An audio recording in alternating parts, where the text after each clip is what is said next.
بسم اللہ الرحمن الرحیم۔ معزز خواتین حضرات، دین اسلام کی جامعیت، اکملیت اور عظمت یہ ہے کہ اس میں کسی ایک پہلو کو بھی نظر انداز نہیں کیا گیا۔ موضوع چل رہا ہے اللہ تعالیٰ کے گھروں یعنی مساجد کی تعمیر، تزئین و آرائش اور آبادکاری کا۔ تو اسی مناسبت سے ہمارا آج کا موضوع ہے کہ مساجد کے حقیقی معمار کون ہیں، مساجد کو حقیقی معنوں میں آباد کرنے والے کون لوگ ہیں۔ معمول کے مطابق سب سے پہلے آیت مبارکہ کی تلاوت کرتے ہیں۔ اللہ رب العزت ارشاد فرماتے ہیں، يخافون يوما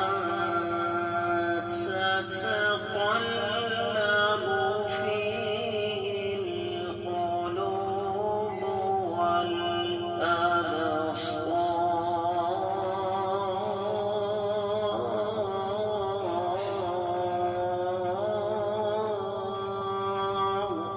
تجارة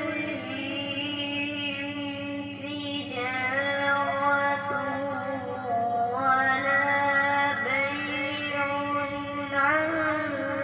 ذكر الله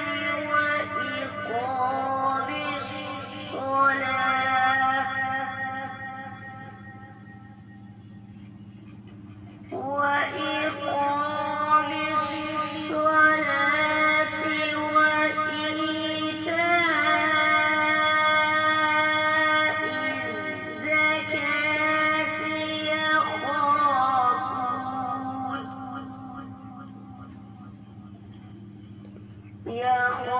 يخافون يوما تتقلب فيه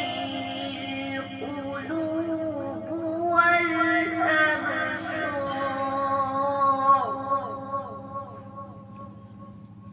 معزز خواتین حضرات، رب کائنات کی پاکیزہ کتاب قرآن مجید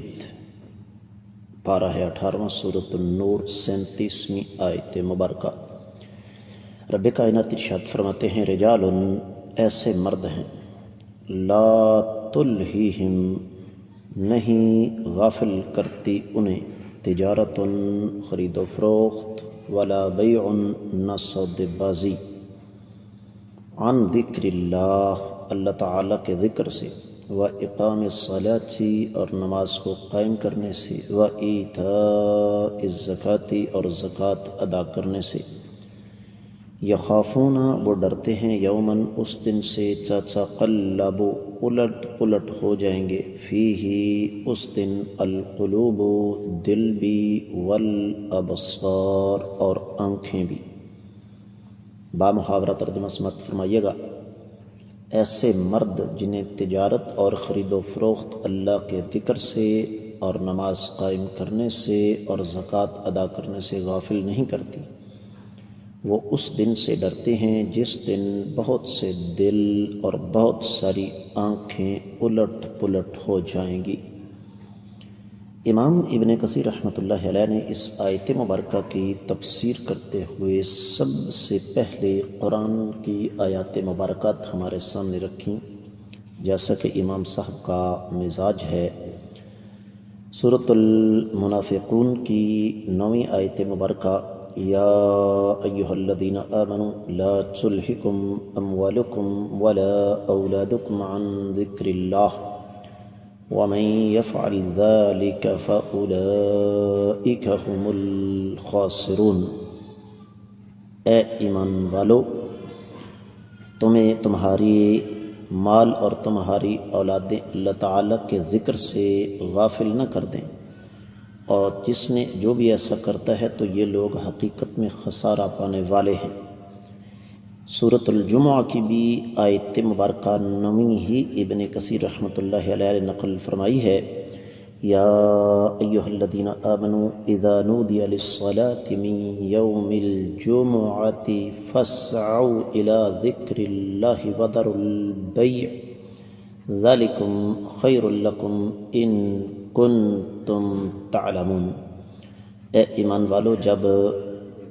جمعے والے دن نماز کے لیے اذان دی جائے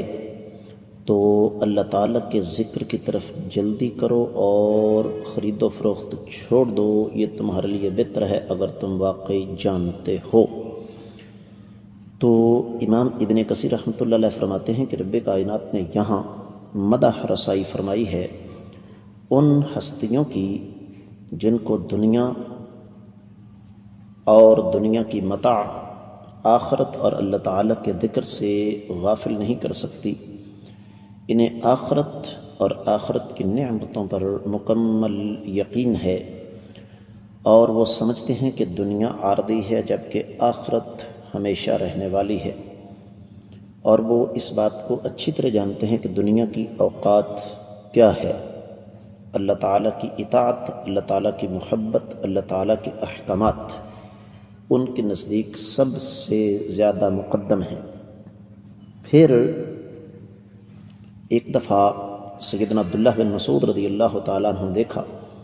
ایک تاجر آدمی، بلکہ ایک نہیں کئی تاجر آدمی اذان سنی، انہوں نے اپنے کام کاج چھوڑے، مسجد کی طرف چل پڑے۔ تو سیدنا عبداللہ بن مسعود رضی اللہ تعالیٰ عنہ نے یہی آیت مبارکہ تلاوت فرمائی اور فرمایا یہ لوگ انہی میں سے ہیں، اور یہی چیز بقول امام ابن کثیر رحمۃ اللہ علیہ سیدنا عبداللہ بن عمر رضی اللہ تعالیٰ عنہ سے بھی مروی ہے۔ پھر سیدنا ابو درداء رضی اللہ تعالیٰ عنہ کا قول نقل فرمایا ہے امام ابن کثیر رحمۃ اللہ علیہ نے کہ میں سوداگری کروں یا تجارت کروں، اگرچہ اس میں مجھے ہر دن 300 اشرفیاں ملتی ہوں، لیکن میں نمازوں کے وقت میں یہ سب کچھ چھوڑ کر ضرور چلا جاؤں گا۔ پھر فرمایا کہ میں تجارت کو حرام نہیں سمجھتا، لیکن ہم میں یہ صفت ہونی چاہیے جو کہ اس آیت مبارکہ میں بیان ہو رہی ہے۔ سیدنا ثعلب بن عبداللہ بن عمر رضی اللہ تعالیٰ عنہما کے بیٹے نماز کے لیے جا رہے تھے، دیکھا کہ مدینہ کے سوداگر اپنی اپنی دکانوں پر کپڑے ڈھک کر نماز کے لیے گئے ہوئے ہیں اور کوئی بھی دکان پر موجود نہیں، تو انہوں نے اسی آیت مبارکہ کی تلاوت فرمائی اور فرمایا یہ لوگ ان میں شامل ہیں جن کی تعریف رب کائنات نے فرمائی ہے۔ اور پھر امام ابن کثیر رحمۃ اللہ علیہ نے یہاں ایک اور بڑی زبردست بات بیان فرمائی ہے۔ فرماتے ہیں کہ ہمارے اسلاف اس بات کا خیال رکھتے تھے کہ ترازو اٹھایا ہوا ہے، تول رہے ہیں، اذان کان میں پڑی تو ترازو رکھ دیا اور مسجد کی طرف چل پڑے۔ فرض نماز باجماعت مسجد میں ادا کرنے کا انہیں بہت زیادہ شوق تھا۔ وہ نماز کے اوقات کی ارکان اور آداب کی حفاظت کے ساتھ پابندی فرمایا کرتے تھے، اس لیے کہ ان کے دلوں میں اللہ تعالیٰ کا ڈر تھا، قیامت کو وہ برحق سمجھتے تھے اور قیامت کی ہولناکی سے بخوبی آگاہ تھے، اور انہیں اس بات کا یقین تھا کہ وہ دن آنے والا ہے جس دن شدید گھبراہٹ اور شدید پریشانی کی وجہ سے آنکھیں پدھرا جائیں گی، دل الٹ جائیں گے، کلیجے دہل جائیں گے۔ پھر امام ابن کثیر رحمۃ اللہ علیہ نے اسی مناسبت سے آیت مبارکہ نقل فرمائی، بلکہ آیات مبارکات نقل فرمائی ہیں سورۃ الدہر یا سورۃ الانسان کی 8، 9، 10، 11 اور 12۔ وَيُطْعِمُونَ الطَّعَامَ عَلَى حُبِّهِ مِسْكِينًا وَيَتِيمًا وَأَسِيرًا إِنَّمَا نُطْعِمُكُمْ لِوَجْهِ اللَّهِ لَا نُرِيدُ مِنكُمْ جَزَاءً وَلَا شُكُورًا